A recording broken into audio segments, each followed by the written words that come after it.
Halo, selamat malam Jebret Tim. Kembali bersama saya Oki Rengga. Kali ini ditemani sama Vino, Coach Akmal dan Om Gita pastinya.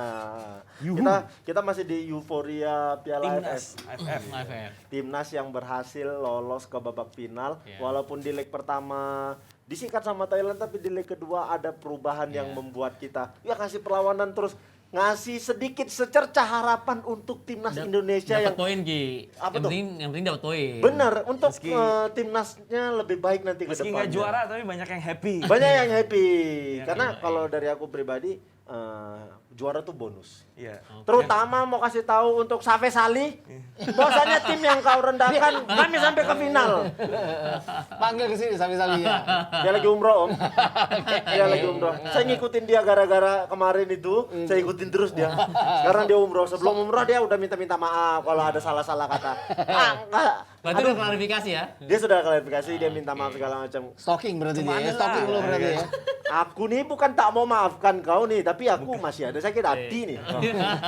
Bukan tak nak mau. Bukan tak nak, tapi masih ada sakit hati. Sekarang kita bahas timnas yang kemarin di leg kedua. Sedikit, banyak perubahan sebenarnya, Ya, nggak sedikit. betul. Banyak perubahan di pertandingan di leg kedua kemarin. Terutama dalam hal gol cepat Indonesia. Ya, kalau Itu naikin mental betul. sebenarnya. Ya, Dan kalau dilihat kan mereka awalnya pakai 5-4-1 di leg pertama. di leg pertama. Gagal berantakan karena digebrak oleh Thailand duluan. Jadi Benar, bingung benar, mereka benar. antara mau bertahan atau mau menyerang. Atau mau menyerang, ya. Di sini dengan 4-2-3-1 dan kalau dilihat kan dia artinya apa? Di depan itu tetap Dedik. Dedik mungkin bukan striker nomor 9 yang kita harapkan. Ya. Tapi jelas dengan 4-2-3-1 kita lebih berkembang untuk menyerang. Kita main dengan karakter kita ngebrak duluan ya, tadi kita dapat 1 gol. Iya. Mungkin Thailand tidak kayak kita di leg pertama ya, digebrak dia gedek-gedek dikit ya Iya, sepanjang iya. 45 menit pertama, tapi dia balik lagi di babak kedua Di babak untuk kedua. unggul 2-1, tapi kita benar-benar memperlihatkan karakter kita bisa menyamakan kedudukan. Itu penting artinya. Ya. Secara formasi memang terlihat jelas kalau Sintayong mau offense dari awal. Dan offense dari awal. Tidak seperti di leg pertama. Coach Akmal sendiri, Iya. perubahan taktik apa memang perlu dilakukan Sintayong untuk menghadapi Thailand di leg kedua kemarin? Yang pasti Sintayong banyak mikir ya, stres juga. Sebagai pelatih pasti stres lah. Tapi bagaimana Sintayong memberikan kepercayaan yang diberikan kepada pemainnya, bahwa tahu kemampuan pemain-pemainnya. Itulah pemain Indonesia melakukan high pressing, ya kan, dimanapun bisa pressing dan perubahan formasi itu yang mendukung. Tapi alhamdulillah di babak pertama menghasilkan gol. Ya. Menghasilkan gol. Di situ juga tidak hanya dari belakang, dari tengah. Nah, kan saya bilang kemarin sentral tengahnya nih. Egy kan berarti di second line-nya. Ya. Di second line-nya sama Dedik di situ. Dan kemarin juga kontribusi dari Witan dan sama satu lagi sama Rumakik luar biasa. Iya, rumahnya mainnya bagus sekali Ya. kemarin. Pandangan Bung Vino, gimana kemarin mengenai perubahan formasinya Sintayong? Udah jawab semua masalah Sudah teknis. dijawab semua Cuman aku masalah ngeliat teknis. kayaknya Thailand udah kepalang Jumawa menang 4-0 gitu kan. Jadi agak-agak ada lemah. Akan mengendorkan serangan Iya, mungkin ya. tapi babak kedua juga kayak wah kita nggak bisa gini, akhirnya ngelawan. Benar. Kok akhirnya melawan? Apa memang ada pikiran dari awal mereka mau nggak mau ngelawan nih? Bukan, kayak tersulut gitu loh, kayak Oh, udah tersulut. 2-0 nih, bosan lagi 3-0 gitu kan. Ya. Saya kira memang udahlah kita main-main aja. Nggak kayak begitu pasti Thailand. Tapi memang terlihat di babak pertama kemarin Thailand itu kayak bingung mau ngelakuin Iya, apa. betul. Iya. Indonesia pemainnya benar-benar ngelakuin hal-hal tepat, nggak ada yang sia-sia. Iya. Pressingnya pas segala macam. Jadi di situ terjadi man to man marking ya. Jadi bagaimanapun juga pelatih ini gambling kayak gini. Ya, Gambling kan sekarang kalau kita mau bertahan juga kita udah kalah ya. Maksud kita 0-4, Evin ya. mau Udah ngomong ya. 0-4 Nothing iya. tulus lah. Nothing Iya, tulus lah. benar, Mau benar. nggak mau kan harus pressing bagaimana. Nah itulah harusnya pemain yang kemarin bisa tight seperti itu di leg pertama. Mungkin sebenarnya leg pertama mau kayak begitu. Tapi nggak jalan karena digebrak duluan. Karena bener. Gol cepat cara. Gol cepat itu Mungkin nentuin mental. di awal udah dibilang sama Sintayong kita main harus pressing segala macam, jangan biarkan pemain Thailand bebas bergerak. Iya. Iya, 2 menit kebobolan. Ya bingung nih, ini kalau kita pressing bakalan kebobolan lagi gitu. Jadi kayaknya nggak jalan. Tapi iya, maksudnya adanya arahan juga jadi enak ya gitu. Iya. Kemarin kan yang digempur kan lininya si Edo gitu. betul. Iya. Beda ya waktu Beda. pertama. Bukannya nyepelin Edo atau Iya. gimana, tapi memang ya posisi itu memang posisi arahan gitu kan. Gol pertama, gol kedua tuh datang dari posisi Edo kan kemarin itu. Iya. Waktu kita kalah 0-4. Mungkin ada satu lagi juga Indonesia kan tetap ya. passing akurasinya kita cuma sampai 72% di leg pertama, 73% leg kedua. Leg kedua. Dibandingkan dengan Thailand pada saat dia ditekan kita pun dia tetap 82% kan di leg kedua. Lihat aja Thailand kalau udah kasih passing itu kan garis lurus kan, tarik garis lurus kayak penggaris gitu kan. Vertikalnya, ya, Vertikalnya bener-bener betul. kan, bahkan dari belakang sampai ke depan tuh ngelewatin beberapa pemain. Nah itu yang bahayanya. Gol mereka kan datang dari passing-passing kayak gitu. Futsal, saya setuju ya Mas kita bilang tadi vertikal itu membuahkan hasil karena ada rotasi dan ada ruang antar lini. Iya, betul. Gitu. Mereka kan selalu muter di situ, ada Supacok, ada Adis yang cetak gol, Adisak kalau nggak salah kan. Canatip. Iya, Canatip. Mereka selalu berputar di situ, mencari ruang antar lininya pemain dari Indonesia. Ya karena memang kan kalau setahu saya kalau seandainya kita mau melakukan passing dengan support yang baik, memang jarak antar pemain tidak boleh jauh dan harus selalu bergerak. Harus selalu bergerak. Nyari Setuju, ruang Ki. supaya passingnya berjalan terus, bolanya nggak setuju. mandek, nggak Betul, berhenti segala betul, macam. betul. Tapi kalau dilihat kemarin kan Thailand nggak tahu ya telat panas atau apa. Apa karena memang pemain timnas yang dari awal langsung ngotot ngejer, nggak kenal capek. Kayak kalau ditanya siapa pemain di leg kedua yang bener-bener nggak ada capeknya di pertandingan itu, dari Om Gita siapa? Ricky Kambuaya gue bilangnya. Ditambah dia cetak gol. Gita Ricky Kambuaya. Iya, dia kan yang bikin gol pertama. Iya, Oke, benar. terlepas dari penjaga gawang Thailand itu Surawat kan bikin 3 Blunder. kesalahan ya. Iya. 3 kesalahan, 2 diantaranya berujung Gue gol. kira gol pertama tuh kayak, wah jangan-jangan upaya Ketip ya. dukun kita berhasil. Boleh begitu. Dia Jadi meleset dia ya, nggak bola upaya gini. dukun kita berhasil nih. Terus kan golnya Egy juga kan, Iya, dia iya, benar-benar iya, nggak iya, nangkep iya. bola yang dihajar Iya. ke tiang Bisa jauh aja gitu lo, kan. Bena. Dan itu tadi, kalau gue bilang yang paling bekerja keras tuh bagaimana Ricky Kambuaya, bukan saja golnya itu, dia ada di mana-mana sepanjang 90 menit pertandingan. Ricky Kambuaya. Kalau dari Coach Akmal sendiri siapa pemain yang terlihat tidak ada capeknya di pertandingan kemarin? Ricky di situ transisinya bagus ya, tidak hanya menyerang tapi dia mempertahankan di lini tengah juga luar biasa karena mungkin disupport dengan 2 gelandang bertahan. Ya kan kadang Erianto ini juga bener-bener menggantikan posisi dari Iya, Kambuaya. iya. Egy pun juga ikut defend loh. Iya, Kemarin benar. Egy pun ikut defend. Kita nggak meremehkan Egy ya. Iya, iya. Dan saya setuju Vino juga tadi bilang dengan adanya arahan juga bisa merubah suatu Serangan motivasi kita, dan serangan motivasi pemain dari kita, teman-teman mereka kan pasti kan juga merubah lah dalam serangan juga. Asnawi apa kemarin kurang maksimal mainnya, Bung Vino? Asnawi ya karena kebanyakan dibantu pada turun mundur juga ya, Iya, si iya, Witan itu.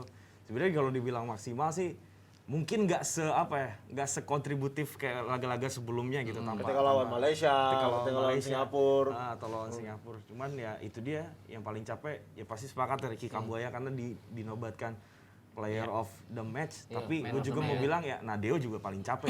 Ya, Lepas benar, dari benar, 2 gol yang masuk ke Yang gawang masuk, Nadeo. iya benar. Nah dia capek usaha dan capek teriak tuh. Iya. Karena itu memang diperlukan. Gimana dari pandangan penjaga Dari gawang? penjaga gawang itu memang terkadang diperlukan. Teriakan seorang penjaga gawang diperlukan. Karena kadang ada beberapa ya pemain yang mungkin di belakang capek, mungkin lagi ngontrol napas. Biasa tuh pemain suka bengong. Iya. Ya. Makanya harus Itu diingatin, diingatan, diteriakin supaya dia tuh tetap oh iya gitu. Gue juga cuma kecewa sama tim produksinya adalah tidak nangkep suaranya Nadio. Itu pasti rusuh tuh. Pasti rusuh itu. Iya. Itu bisa ditangkap juga Mas Bisa kita ya. ditangkap sebenarnya itu. Iya benar. Kue. Jancu. Dia pernah ketangkap kamera ngomong gitu kan. Dubai waktu itu. Di Dubai kan. Iya. Ya wajar sih ya bagi Wajar. segala goalkeeper kan sebenarnya kalau saya belajar kita kembali lagi kemarin saya belajar di lisensi A ya itu goalkeeper sekarang harus mengetahui job desk setiap pemain. Benar. Jadi tidak hanya dia memposisikan diri tapi dia harus tahu job desk-nya oh ya di fullback seperti apa, center back seperti apa, gelandang bertahan seperti apa. Itu harus tahu semuanya. Karena Dan dia dia yang cerewet ngingetin. Iya, Iya, benar, karena kita dia jangan orang ingetin. yang paling tahu semua posisi. Betul. Dia paling bawah, dia Visinya bisa tuh- ngelihat, benar. visinya betul Vin, visinya Kalau juga. sekarang tuh ada kurikulum untuk penjaga gawang di Indonesia ada namanya Tactic of Modern Goalkeeper. Yes. Nah, jadi di mana penjaga gawang bisa jadi pemain terakhir jadi stopper. Berarti lu udah Gila, gokil. berarti lu udah bisa Ngambil ngambil lisensi level. Ngambil lisensi aja nih. Level 1, level 2 tuh. Saya Oke. ngambil lisensi aja kayak ini, Karena kacau. kan dulu kan emang penjaga gawang tuh ya selain dari 10 itu ya udah cuma jaga tapi kan kayak Benar, ikut sekarang kayak main, begitu. kayak Makanya gimana, makanya gitu kan. banyak pelatih yang hanya pakai 4 back sekarang karena dia tahu di penjaga gawang bisa jadi stopper sekarang, bisa jadi sweeper. Iya, dia bisa- latihannya pun lebih holistik sekarang. Iya. Dan gol pertama kan dia bikin save duluan kan? Iya, benar. Dia save duluan Dia tapi save terus telat yang lain untuk ngeblok dia jadi dan kelihatan kan dia begitu gol masuk kan dia tendang bola ke arah temannya sendiri kan. iya. Karena kesel seperti itu. Iya, Iya, terlepas dari 2 golnya mungkin kalau clean sheet dia bisa jadi player Iya. of the match. Iya. Ya, player of the match. Ya oke, kalau ngomongin pertahanan mungkin saya sendiri ngerasa cukup lah. Yang jadi masalah memang tim Indonesia adalah striker. Iya, itu selalu Tapi ya. tapi sebelum Masih sampai sekarang. Tapi sebelum kita bahas masalah striker, ini ada video sedikit wawancara Vino Press sama STY. Press Kita lihat. conference. Ya, press conference. Kita lihat. Yes, Coach. Annyeonghaseyo. Assalamualaikum warahmatullahi wabarakatuh. About the attackers in your squad, you make 2 player substitution from the bench and then pull the players back onto the bench during this tournament. Anis Agara and Ezra Walian. Why, Coach? And today, trending topic in Twitter, many publics blame Dedik before Ezra. Do you think the forward position is the most under expect position than the other position in your squad during this tournament? 우리 팀의 가장 취약 포지션이 지금 현재 스트라이크이지 않나 생각하고 있습니다. 리그에서도 거의 스트라이크 선수들이 용병이 거의 차지하고 있다 보니까 우리 국내 선수들이 더 성장할 수 있는 분위기가 안 되고 있어서 안타까운 부분이 있고 스트라이크면 더 강하게 싸워주고 해야 되는데 그런 부분이 부족해서 일단 우리 선수를 교체하지 않았나. 그렇지만 우리 선수들 그렇게 실망하지 말고 자기가 좀 더 발판을 삼아서 화이팅했으면 좋겠다. 그렇게 생각합니다.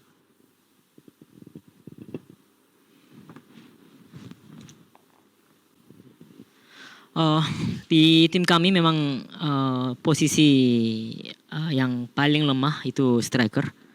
Di liga pun memang striker, di liga Indonesia striker pun memang orang asing yang banyak dipakai. Jadi maka dari itu pemain-pemain Indonesia untuk khususnya posisi striker susah sekali untuk berkembang. Sebenarnya sebagai striker harusnya lebih bekerja keras dan berjuang lebih keras daripada posisi lain. Tetapi karena kurangnya itu ya digantikan pemainnya. Tetapi semoga pemain yang diganti itu jangan sampai patah hati dan frustasi. Tetapi malah harus dijadikan motivasi untuk berkembang lebih dari sekarang. Nah, 감사합니다, coach. Saya tadi sempat bingung, kok nggak ditranslate gitu. Saya mau nanya langsung, tapi memang benar. Masalahnya di striker dia bilang di Indonesia liganya Iya, asing. lebih banyak pakai pemain Iya, asing ketimbang apa sebenarnya yang dilakukan klub-klub di Liga Indonesia? Kenapa tidak mau memakai striker lokalnya? Liga butuh gol kayaknya. Liga butuh gol. Cari kemenangan. Dan gol itu kan dicari kemenangan dan gol itu didapat dari posisi nomor 9 biasanya. Dan posisi nomor 9 yang paling gampang didapat adalah pelatih asing. Balik-balik lagi pembinaan pemain muda yang tidak menularkan pemain-pemain asing lokal. Tapi kalau dibilang kan sebenarnya ada ada 3 top scorer Liga 1 sekarang kan. Salah satu namanya Ilyas Spasojevic. Itu kan orang Indonesia walaupun dia orang asing. Iya, iya. Dia bisa dipanggil tapi mungkin tidak sesuai dengan skema yang diinginkan oleh Sintayong. Jadi mau nggak dipanggil. Ya layak ya sebenarnya dicoba lagi untuk beberapa pertandingan ke depannya. Walaupun nggak bisa untuk SEA Games ataupun untuk Under 23 kan udah pasti nggak bisa karena usia dan segala macam. SEA Games bisa sih. Oh, SEA Games bisa ya. Ada overage players ya dia. Masih bisa ya. Dua lah. Jadi kebanyakan pemain striker kita ini diisi pemain asing, jadi pindahnya nggak striker nih. Pindahnya ke sayap. Ya. Ya, ya. Nah, pindahnya akhirnya mainnya di sayap kanan kiri atau main di second. Atau jadi back kayak Jajang Mulyana. Bisa juga, ada kembali di back ya kan. Bisa juga di center back. Kadang saya sampai sekarang masih nggak paham, kok Jajang bisa jauh banget dari posisi. Susah juga ya kalau liga tiba-tiba mengeluarkan ini peraturan bahwa boleh pemain asing tapi jangan nomor 9. Susah. Kan susah lah. juga kan. Itu bisa diakalin lah. Bener. Kemarin saya baca tweetnya Vino ini udah ngeduga kayak begitu, bikin orang iya ya gitu. Soalnya dia bilang kalau seandainya daftarin pemain asing tapi nggak boleh striker, bisa aja pemainnya didaftarin jadi back ya, Terus tapi nanti maju. dia maju Tapi tanya deh, ke 18 owner klub pasti mau nggak? Nggak mau pasti jawabannya. Iya, benar. striker. Iya. Tapi harusnya memang dikasih kesempatan striker-striker lokal untuk jadi pemain inti di klub masing-masing kayak begitu. Bahkan gini aja, yang urutan juru kunci kan Persiraja namanya. Strikernya namanya Polo Henrique, orang asing juga. Iya benar. Tapi kan namanya Liga 1 kan pro ya, emang tujuannya memang udah entertain, udah komersil. Kalau mau ngomong pembinaan sih harusnya dari dia ke Liga SSB 2. ya. Tadinya ke Liga 2 Liga atau 2. masuk minute play dan lain-lain. Tapi kalau ingat waktu TSC 2016 di mana saat itu memang ada tim-tim diharuskan memainkan pemainnya under 23 atau under 22 itu minimal 45 menit. Gue ingat dari TSC itu kita dapat nama-nama kayak Febri Haryadi, Gian Zola, Osvaldo yang dipakai Asian Games kemarin. Iya. Jadi kalau regulasi juga mungkin sangat menentukan juga ya. Dulu zaman gue 2001 di situ malah 4 striker lokal. Widodo, Bambang Pamungkas, Budi Sudarsono sama satu Gendut Doni. Itu bisa dengan 3 pemain asing Mas kita dulu ya. Kalau sekarang kan 5. 4 sekarang. 4 ya. 4 1 Asia pun. 4 1 Asia. 3+1 sekarang. Iya, 3+1. 3+1. Dan 31 itu rata-rata mereka pakai 1 stopper, 1 atau 2 gelandang, 1 striker. kalau Sudah sudah habis. ada yang 2 back, 2 striker atau 2 striker. Iya. depan. Atau Sintayong berpikir untuk main false nine ya. Kan ada kayak Marcelino Ferdinand, muda masih punya kemampuan untuk cetak gol yang tinggi. Ya coba dijadikan nomor 9 walaupun itu agak maksa ya, tapi dia bukan asli nomor 9, bukan posisi nomor 9, tapi mungkin lah dia bisa coba. Tapi sebenarnya problem dari liga tetangga pun kayak di Malaysia, di sama Thailand tuh sama sebenarnya. Jadi Kekurangan striker ya. mungkin Bahkan Inggris juga seperti itu. itu dia, itu kan Inggris. Liga Inggris, timnas Inggris juga iya kan. Striker-strikernya asing. Iya. Itu problemnya sama mungkin ya dengan segala hormat mungkin pemain-pemain yang dipanggil Sintayong sekarang di timnas ya, memang di klubnya ya sulit banget bersaing gitu kan. Sulit bersaing, banget. ya. Buktinya dulu ya terakhir Boa Solosa lokal ya tetap aja striker utama Persipura karena memang kualitasnya mau lawan asing pun dia masih bisa Masih bersaing. bisa Boa bersaing. Solosa gitu. Postur tubuh juga sangat menentukan dilihat dari pelatih. Ya, itu yang harus dilakukan oleh pemain-pemain muda Indonesia. Gimana kalau memang dia seorang striker, dia harus bersaing. Paling nggak dia bisa jadi pemain inti di depan. Bareng. Kalau misalnya dia nggak bisa sendiri di depan, dia bisa bareng sama pemain asing jadi striker di depan kayak begitu. Karena buat striker Indo tuh kalau nggak cukup jago aja harus jago banget. Karena saingannya pasti asing kan. Mungkin kita balik ke liga-liga yang yang lalu-lalu kan ada Kurniawan, ada Bambang Pamungkas, segala macam. Ilham Jaya Kusuma, Gendut Doni. bahkan Gendut Doni juga itu artinya ya yang udah kita tidak ada lagi sekarang gitu. Iya, benar. Tapi kemarin ada berita yang mengejutkan sebenarnya 4 pemain timnas yang tidak boleh dimainkan di hari H gara-gara keluar dari bubble hotel kan. Iya. Saya nggak tahu sampai sekarang ini. Soalnya Elkan Bagot bikin pernyataan, nggak lama setelah itu pernyataannya dia hapus. Tapi kan rakyat Indonesia cepat mengcapture nih, cep. Saya sempat baca, karena katanya itu bukan kesalahan dari pemain, karena dapat izin dari pihak dari ofisial. Panitia Diizinin. Bukan panitia, dari ofisial kita. Dari ofisial kita mengizinkan untuk keluar membeli kebutuhan, perlengkapan Itu ke supermarket doang. Iya, makanya membeli kebutuhan kan. Tapi kenapa nggak diizinin sama pemerintah Singapura? Padahal kita udah bayar denda kan? Iya, sebenarnya kan ini dari penyelenggaraan juga banyak cacatnya ya. Iya. Dari masalah nasi kotak terus Serius Pin, nasi kotak Pin? ada yang bilang masalah gizi itu kan. Terus tentang bubble-nya. Harusnya kalau memang bubble to bubble penyelenggara AFF kan sewa satu book satu hotel full yang tidak boleh memang diisi sama orang lain. Isinya Ya, memang ya. orang yang bertanding aja yang bertanding di situ terus timnas itu aja. panpel-panpelnya semua Ya, di ya, situ itu kayak waktu di Dubai. Di Dubai itu memang dan hotelnya pun ditutup ya waktu di Dubai. Jadi masuk tuh harus pakai izin atau gimana karena Steril lah ya berarti ya Pin?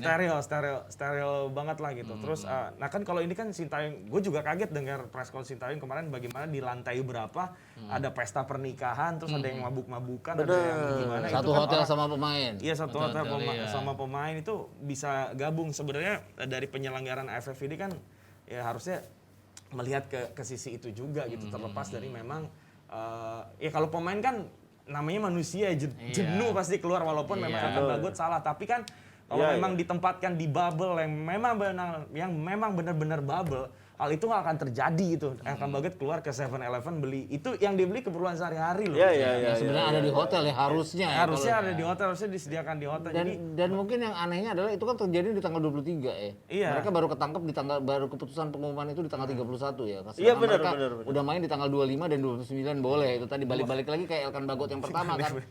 Dan terus kalau kita lihat ya, itu tadi yang Vino bilang. Di Bali kan belum lama ini kan ada 3 minggu turnamen bulu tangkis itu kan. Itu kan Iya. bubble. Tidak ada pebulu tangkis yang keluar kecuali ada acaranya panitia dan mereka benar-benar diberikan semuanya oleh panitia ke situ ya buat mereka nyaman, nggak akan keluar-keluar juga. Kebutuhan-kebutuhan mereka dipenuhin. Iya, Harusnya betul. panitia melakukan itu sehingga pemain-pemain nggak perlu keluar dari hotel. iya, ya pokoknya kita harus disclaimer memang Elkan Bagot salah, tapi di balik kesalahan Elkan Bagot ada penanganan atau penyelenggaraan dari panitia itu sendiri yang bikin banyak pemain kecolongan Oke, itu oke. juga. Soalnya simpang siur beritanya kan. Iya, betul. Elkan Bagot bilang dia diizinin official, tapi begitu official ngizinin Elkan Bagotnya keluar, malah dapat teguran dari pihak Singapuranya kan, bukan dari panitia nih, dari pihak Singapura. Kan tahu sendiri Ki, pemain bola kan nggak bisa di dalam kamar aja. Terus saya bisa. Ini nih gimana nih dua nih? Iya dua nih. kan. Wah berarti Coach Akmal sering Enggak. keluar-keluar nih, bandel nih Coach Akmal Kan kita kan nih. bete Ki, gitu loh. Jujur ya, gue kemana anak-anak saking betenya di Bandung gue bilang udah kalau mau keluar aja. Malah gue suruh. Bukan bubble tapi ya. Coach Akmal suka keluar-keluar, saya tuh nggak pernah coach Oh, kalau Epa di sebelum bawah. pertandingan, habis pertandingan baru saya Maksudnya nggak keluar sekali. pulang pagi. Tapi yang penting tanggung jawab di lapangan, Ki. Jangan cerita-cerita saya keluar malam main dalam keadaan mabuk, jangan ya. Saya nggak mau bahas itu. Ya, jadi kemarin itu nggak tahu ya sampai saat ini kesalahan itu mungkin miskomunikasi ya, Elkan kesalahan. salah. Elkan salah keluar sebenarnya karena mereka. memang harusnya di dalam saja. Iya. Tapi memang panitianya seperti itu penyelenggaraannya, mereka nggak menyediakan segala macam. Nah, waktu itu kan kita polanya jadi 4-2-3-1. Gue jadi berpikir, ini dua center back ini hanya karena bener-bener strateginya Sintayong atau gara-gara 3 pemain itu udah nggak bisa Gue main. meyakini Bener. 3 pemain itu karena Iya, di bisa press lagi, juga ya. dibilang absennya 3 pemain ini Mempengaruhi. sebenarnya Sintayong punya Iya, planning mempengaruhi. untuk 4 pemain yang nggak boleh main. Ya, tapi kan jadinya blessing in disguise. Kita bermainnya luar Iya, biasa iya, dengan iya. pola 4-2-3-1 itu. Malah bagus. Iya. Iya, tapi ini berita agak berbahaya dari Vietnam yang medianya luar biasa nih, kacau nih. Ini gila bang. Ini kacau. Ini saya baca berita dari Soha VN, merasa bingung dengan gelar yang didapat oleh timnas Indonesia karena bermain kasar melawan Vietnam tapi mendapatkan tim terfair play. Tapi Gue mereka mau cerita dulu, gini. Nah, Ini yang tahu sesama media nih. Vino. Gimana? Gue nggak tahu wartawan Indonesia itu mostly terlalu malas atau memang terlalu efektif kerjanya. Tapi memang wartawan Indonesia hanya ada di press conference timnas Indonesia aja gitu kan. Oh, Ya tidak kalau di tempat timnas lain Indonesia, ya? ya kecuali mungkin nanti misalnya hari ini Indonesia lawan Malaysia, next lawan Malaysia, Laosnya ya. misalnya ketemu Thailand, dia hadir di press conference. Yang bersangkut paut dengan timnas ini. Tapi Vietnam ini ada di semuanya. Dia tergabung di grup B sama Indonesia. Press conference grup A dia ada. Timnas saya kalah pun dia ada terus. Oh, Nyerang, emang ngapain dipesanin aja kayak dari medianya, cari berita sebanyak-banyaknya, kalau nggak saya bayar gitu. kalian. Mereka juga ngitung kartu kuning kali ya. Jadi mereka patokannya hanya kartu kuning. Kartu kuningnya Vietnam 7, kita 13. Itu aja patokannya Nggak, mereka. dan mereka nggak cuma hadir doang, dan dia nanya gitu, dan wah gila militansinya. Oh, iya. Militansi nggak, memang sejak Vietnam masuk final AFF U23 waktu Park Hang-seo lawan Uzbek waktu itu. Itu Emang- Piala Asia kan? Piala Asia. Piala Asia Dari U23 AFC, kan? U23 ya. AFC. Itu memang hype sepak bola di Vietnam kan naik gitu. Naik. Terus gue kebetulan waktu itu liputan SEA Games di Manila, gue ngerasa waktu final ya, bukan yang lawan Vietnam pertama, waktu final kita kalah segala-galanya dari Vietnam. Udah kalah di lapangan, kalah Kalah sisi di- supporter, kalah di press room. Gila, itu semua orang Vietnam semua Vietnam itu. semua, Sampai ya. di tempat dugem orang Vietnam, Vietnam semua. Tapi memang kayaknya kita harus melakukan itu. Iya, kita harus menang di sisi wartawan Iya, di juga sisi makanya. wartawan juga. Iya. Masalahnya di Indonesia ini sesama jurnalis juga ribut kadang. Gue juga pernah ya. Gue juga pernah liputan sama Vietnam. Vietnam tuh di 2007, kita tuan rumah Piala Asia 2007. Mereka tuh nggak perlu datang ke sini karena kan grupnya mereka ada di Vietnam sendiri. Iya, iya, mereka iya. datang ke sini buat ngeliput tim Indonesia. Terus mereka pada saat latihan mereka salto-salto tuh di depan kita. Terus mereka bilang ke kita, lu nggak bisa salto sih, makanya tim langsung tersingkir. Kata dengan keselnya mereka ngomong kayak gitu. Nggak ada hubungannya sebenarnya gitu loh. Nih, gue kasih tahu ya 2 hal yang wartawan wartawan Vietnam lakuin itu hal gila waktu di Manila. Indra Safri udah bilang trading close, tapi Nabrak dia mereka. bilang ke wartawan Indonesia aja masuk, dia bilang kan terserah kalau wartawan Indonesia, wartawan Vietnam, oh Indonesia boleh masuk loh, ternyata dia di luar pakai kamera panjang, Oke. dia dapat tuh foto apa gimana, wah Indra Safri protes, satu tuh di Manila tuh, yang kedua di Bangkok, gue dengar dari teman gue wartawan Thailand, ini orang Vietnam. Udah dibilang nggak boleh motret latihan timnas Thailand gitu. Akhirnya dia booking hotel, hotelnya tuh yang langsung ke Raja Iya, Manggala. Terus Manggala, dia- iya. Yang bisa ngelihat langsung ke lapangan dari atas. Paparazi juga berarti ya, apa ini ya? Kacau nih. Kacau. Tapi ya sebenarnya untuk pemberitaan ya oke-oke aja, fine aja. Cuman ya udahlah, harusnya kita membalas kayaknya. Kalian gitu dong, militan. Vietnam main apa kalian liput-liput walaupun nggak ngerti udah kita bahas aja. Kayak begitu. Karena ini sebenarnya layak sih Indonesia, menurutku layak ya Indonesia jadi tim terfair play. Nggak tahu menurut Coach Akmal, lihat dari penampilan, lihat dari kartu kuning yang memang banyak. Sebenarnya layak nggak sih timnas Indonesia? Tapi kan gelar tim fair play itu yang udah ada kalau di sini ya. Kalau Saya cuma kayak gelar penghibur gelar aja tim ya. fair play itu kan rada subjektif ya. Nggak jelas patokannya apa. Patokan paling jelas jumlah kartu kuning. Itu makanya wartawan Vietnam protes. Iya. Mereka ngitung 6 pertandingan Oh mereka mungkin cuma karena ada 7. tragedi cium tangan Dewa. Sama Tayong ya. Sopan ya, makanya nggak perlu Itu kan ada karantina. tim Soalnya penilainya. makanya timnas nggak perlu karantina harusnya. Soalnya udah pada sopan kan. Sopan semua cium tangan Iya. Sintayong ya kan. Makanya pada Itu- cium tangan, pada sopan sama orang tua. Tapi balik-balik lagi itu subjektif. Karena gini, Brazil tuh pernah jadi tim fair play. Kenapa? Karena dianggap mereka sial aja nggak jadi juara. Jadi rasa kasihan mungkin jadi tim fair play gitu. Ya mungkin aja karena Indonesia udah dilihat sangat bagus sekali mainnya terutama di leg kedua. Ya ada kehormatan lah buat itu. Karena itu Apresiasi ya pasti kita ya. apresiasi karena itu nilai subjektif pasti buat tim fair play itu. Mungkin kita bisa tanya sama tim ininya lah, TSG-nya Mas. Ya. Tapi ini kita mau bahas Sintayong bentar lagi juga bakal langsung persiapan Piala AFF U23. Iya. Tapi mereka bakal ditinggal 4 pemain yang dari luar Iya. ya. Dipastikan Elkan, Egy, Witan dan Asnawi. Asnawi. ya. Tidak Ryuji akan bisa masuk? bergabung. Kalau apa Asnawi masih belum tahu karena gue juga nanya ini 99 apa 2000 ya kelahiran nanti buat udah harusnya 2000 kan. Asnawi kan 99 ya. Tapi kalau Asnawi absen Egy Egy 2000. Egy 2000. Egy 2000. Kalau Asnawi absen sebenarnya nggak harus khawatir karena masih ada Bagas Kava ya pemain. Iya. Oh iya.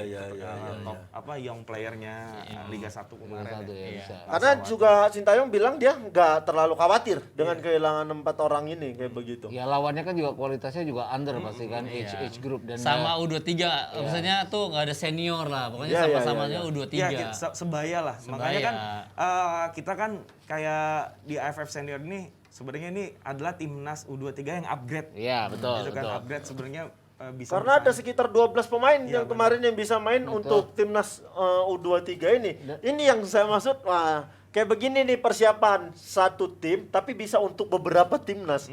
Dan udah dilakukan oleh Sintayong ya. Kemarin kan kita lawan Australia juga dengan pemain-pemain Ya, yang baru benar, datang benar. dari Dubai Iya. gitu kan. Benar, yang main di kualifikasi Piala Dunia. Jadi memang sudah ya itu tadi dia cutting generation buat timnas senior mau nggak mau ya yang diuntungkan adalah timnas junior. Walaupun ada yang bilang kalau udah naik ke senior biasanya nggak turun lagi ke junior ya. Tapi Ya. untuk kebutuhan ini pasti akan digunakan. Iya oleh benar. Yoyo ya Mas Gita ya, Iya. bisa Yoyo juga ya. Disitulah yang kan juga Sintayong kemarin kan regenerasinya dari U18 juga kan bisa diambil juga kan. Iya, Di situ juga banyak, itulah yang harus benar-benar diperhatikan lah.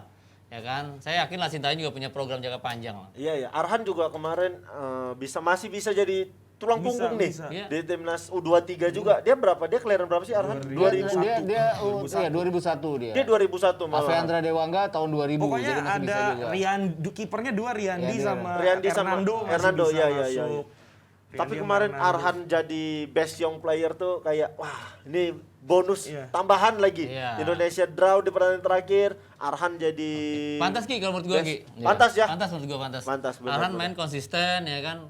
Karena itu di posisi gue juga Ki ya. Oh, iya, Gue iya, main iya, ya. iya, Di iya, fullback ya kan Akmal banget gitu loh kan. Asik. Akmal dan Arhan. Nah, sama-sama A. Iya, makanya. Pertama Akmal. Luar biasa ofensifnya juga ya Iya, kan. iya, iya. Transisi menyerang bertahannya juga luar biasa. Senjata lemparan ke dalamnya juga luar itu biasa. Dia, itu dia Arhan senjatanya ini. ya kan. Malah gue nggak bisa kalau kayak gitu. Ya benar-benar. Gua jujur Tapi aja. tapi menurut saya rata-rata fullback kiri punya lemparan ke dalam tuh bagus-bagus. Kenapa Di PSM nggak tahu ya. Di PSM itu Saiful Ramadan tuh punya lemparan ke dalam yang kayak begitu. Kapten PSMS kemarin. Yang kemarin kan, Iya. yang tahun ini kan. Iya, saya tuh Tekniknya, soalnya Gi, teknik. iya dia punya teknik nggak tahu ya Punya kenapa teknik, bisa sekuat lemparannya, itu. Iya. Tapi ini sekarang, kemarin itu bahkan Bayhaki Kaizan mengapresiasi Iya, dia Pratama ya. Arhan. Iya, Dia iya. bilang, kamu bagus, di Asia juga bagus, kalau bisa kamu main di luar. Nah ini Ya, menurut udah ada Om Gita, lamaran kan dari Songnam FC katanya begitu. Ya, beberapa. siapa pemain yang kira-kira pantas untuk main di luar setelah AFF kemarin? Kalau bisa sih yang masih di bawah kelahiran 2000 dibawa aja semuanya. Kalau Iya benar. ya kan? Iya, Dan klub-klub nih harusnya kasih izin Menerima. kan jangan. Iya. Pernah nggak sih gue denger gitu ya Bang Akmal kadang ada klub luar mau padahal kontrak pemain udah habis, klubnya tuh kayak nahan surat keluar. Banyak Sebenarnya banget surat keluar gitu. buat apa sih gitu? Iya. Kontrak udah habis gitu. Udah lepas aja lah Lepas gitu. loh. aja Iya. gitu. Sekarang kalau gue lihat ya yang main di luar itu punya visinya bagus. Asnawi, Egi, itu kan bisa merubah visi kita dalam bermain sepak bola kan. Di sana kan beda juga kan mungkin sosialnya ya Mas Gita ya di dalam lapangan pun di luar lapangan.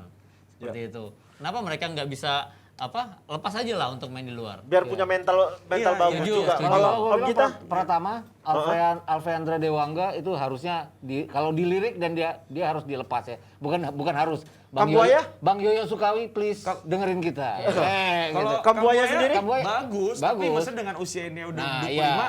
ya sebenarnya nating tulus saya pun kalaupun keluar mungkin jangan terlalu berharap yang tapi Terasil pernah umur segitu dia maju ke market value ya sebenarnya Market kalau value-nya pemain kan udah tua kan market value-nya mau tapi nggak mau setidaknya turun. Kambuaya untuk di Thai League 1 dia masih bisa ya lah. aku berpikir nggak tahu ya sekarang apakah kalau seandainya pemain dari satu klub mau pindah ke klub lain masih harus menggunakan surat keluar.